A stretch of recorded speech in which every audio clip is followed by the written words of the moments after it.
friends, welcome back to Click and Cook Recipes.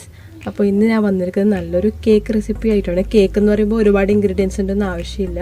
വെറും 3 ingredients കൊണ്ട് നമുക്ക് പെട്ടെന്ന് ഉണ്ടാക്കാൻ പറ്റിയ നല്ലൊരു കേക്കാണ്. ഓറിയോ കേക്കാണ് ഞാനിവിടെ ചെയ്ത് കാണിക്കാൻ പോകുന്നത്. അതുകൊണ്ട് തന്നെ ഓറിയോ ബിസ്ക്കറ്റാണ് ഇതിൻ്റെ മെയിൻ ഇൻഗ്രീഡിയൻറ്റ് എന്ന് പറയുന്നത്. പിന്നെ ബാക്കി 2 ഇൻഗ്രീഡിയൻസ് നമ്മുടെ വീട്ടിലൊക്കെ എപ്പോഴും കാണുന്ന ഇൻഗ്രീഡിയൻസ് ഒക്കെ തന്നെയാണ്. പിന്നെ ഈ കേക്ക് ഉണ്ടാക്കാനാണെങ്കിൽ ഒരുപാട് ബേക്കിംഗ് എക്സ്പീരിയൻസ് ഉണ്ടെന്ന് ആവശ്യമില്ല. ബിഗിനേഴ്സിനും ട്രൈ ചെയ്യാൻ പറ്റിയ നല്ലൊരു കേക്കാണ്. അതേപോലെ ഈ കേക്കിന് ഓവൻ്റെ ഒന്നും ആവശ്യമില്ല. ഞാനിവിടെ ഗ്യാസ് ഫ്ലെയിമിൽ തന്നെയാണ് ഇത് കുക്ക് ചെയ്യാൻ പോകുന്നത്. അപ്പോൾ ഇതിനുവേണ്ടി ഞാനിവിടെ ആദ്യം തന്നെ ഒരു 2 പാക്കറ്റ് ഓറിയോ ബിസ്ക്കറ്റ് എടുത്ത് വെച്ചിട്ടുണ്ട്. അപ്പോൾ ഓറിയോ ബിസ്ക്കറ്റിൻ്റെ എണ്ണം പറയുകയാണെങ്കിൽ ഒരു 32 ബിസ്ക്കറ്റ് 152 ഗ്രാമിൻ്റെ 2 പാക്കറ്റ്.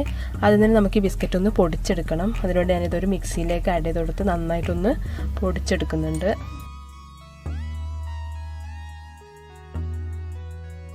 ഇപ്പോൾ നന്നായിട്ട് പൊടിഞ്ഞ് വന്നിട്ടുണ്ടെങ്കിൽ ഇതിലേക്ക് 2 ടീസ്പൂൺ ബേക്കിംഗ് പൗഡറും കൂടി ആഡ് ചെയ്ത് കൊടുക്കുക. അതിന് ശേഷം കുറച്ച് പാൽ ആഡ് ചെയ്ത് കൊടുക്കുക. ഇവിടെ ഞാനൊരു 1.25 കപ്പോളം പാൽ ആഡ് ചെയ്ത് കൊടുക്കുന്നുണ്ട്. റൂം ടെമ്പറേച്ചറുള്ള പാലാണ് ആഡ് ചെയ്യേണ്ടത്. ഇത് നന്നായിട്ടൊന്ന് മിക്സ് ചെയ്ത് കൊടുക്കുക.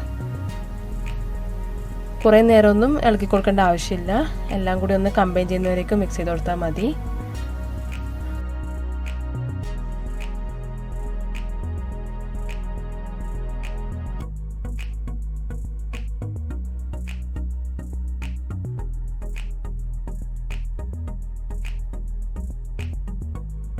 അപ്പോൾ നമ്മുടെ കേക്ക് ബാറ്റർ ഇവിടെ റെഡി ആയിട്ടുണ്ട്. ഇനി ഇത് നമുക്കൊരു പാനിലേക്ക് ഒഴിച്ചെടുക്കണം. അതിനുവേണ്ടി ആദ്യം തന്നെ ഞാനൊരു പാൻ ഇവിടെ ഗ്രീസ് ചെയ്തിട്ടുണ്ട്. ബട്ടർ യൂസ് ചെയ്തിട്ടാണ് ഞാനിത് ഗ്രീസ് ചെയ്തിരിക്കുന്നത്. ഇതല്ലെങ്കിൽ ഒരു ബട്ടർ പേപ്പർ വെച്ചെടുത്താലും മതി. ഇതിലേക്ക് കേക്ക് ബാറ്റർ നമുക്കൊന്ന് ഒഴിച്ചു കൊടുക്കാം.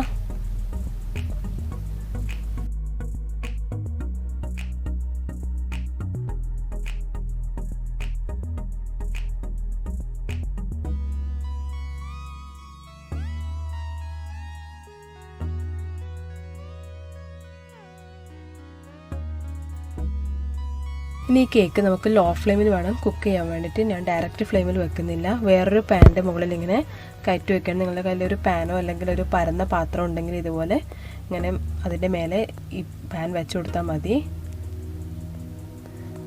അപ്പോൾ ഒരു 30-35 മിനിറ്റോളം നമുക്കിത് ബേക്ക് ചെയ്യണം. കവർ ചെയ്തിട്ട് നമുക്കിത് ബേക്ക് ചെയ്യാൻ വെക്കാം. ഇപ്പോൾ കറക്റ്റ് 30 മിനിറ്റ് എടുത്തിട്ടുണ്ട്. നമ്മുടെ കേക്ക് ഇവിടെ റെഡി ആയിട്ടുണ്ട്. ഇനി ഇതൊന്ന് തിരിച്ചിട്ട് കൊടുക്കുക.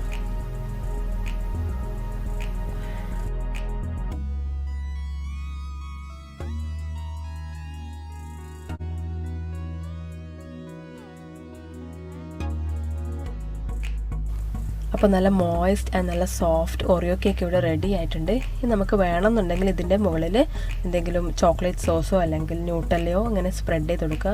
ഞാനിവിടെ കുറച്ച് ചോക്ലേറ്റ് സോസാണ് സ്പ്രെഡ് ചെയ്ത് കൊടുക്കുന്നത്. നിങ്ങൾക്ക് ന്യൂട്ടല്ല ഉണ്ടെങ്കിൽ അങ്ങനെ ചെയ്യാം. ഇനി ന്യൂട്ടല്ല ഇല്ലെങ്കിൽ ഹോം മെയ്ഡ് ന്യൂട്ടല്ല ഉണ്ടാക്കാനുള്ള റെസിപ്പി ഞാനിതിൻ്റെ ഡിസ്ക്രിപ്ഷനിൽ ലിങ്ക് ആഡ് ചെയ്തിട്ടുണ്ട്. അതുകൂടി നിങ്ങളൊന്ന് ചെക്ക് ചെയ്യുക. അപ്പോൾ ഇതുപോലെ ഇതൊന്ന് സ്പ്രെഡ് ചെയ്ത് കൊടുക്കുക. ഇതൊന്നും ഇല്ലാതെ തന്നെ പ്ലെയിൻ ആയിട്ട് കഴിക്കാനും ഈ കേക്ക് നല്ല ടേസ്റ്റാണ്. അത്രയും മോയിസ്റ്റാണ്. പിന്നെ നിങ്ങൾക്ക് വേണമെന്നുണ്ടെങ്കിൽ ഇതുപോലെ എന്തെങ്കിലും സ്പ്രെഡ് ചെയ്ത് കൊടുക്കുക. അപ്പോൾ ഈ 3 ഇൻഗ്രീഡിയൻറ്റ് ഓറിയോ കേക്ക് എല്ലാവർക്കും ഇഷ്ടപ്പെട്ടെന്ന് കരുതുന്നു. എല്ലാവരും ഇന്ന് തന്നെ ഓറിയോ ബിസ്ക്കറ്റൊക്കെ വാങ്ങി എന്തായാലും ട്രൈ ചെയ്ത് നോക്കുക. ഇഷ്ടപ്പെടുന്നുള്ള കാര്യത്തിൽ 100% ഉറപ്പാണ്. പിന്നെ നിങ്ങളുടെ ഫീഡ്ബാക്ക് എന്തായാലും കമൻറ്റ് സെക്ഷനിൽ അറിയിക്കുകയും വേണം. അപ്പോൾ അടുത്തൊരു റെസിപ്പി ആയിട്ട് വരുന്നവരേക്കും നമുക്ക് good bye. Thank you for watching.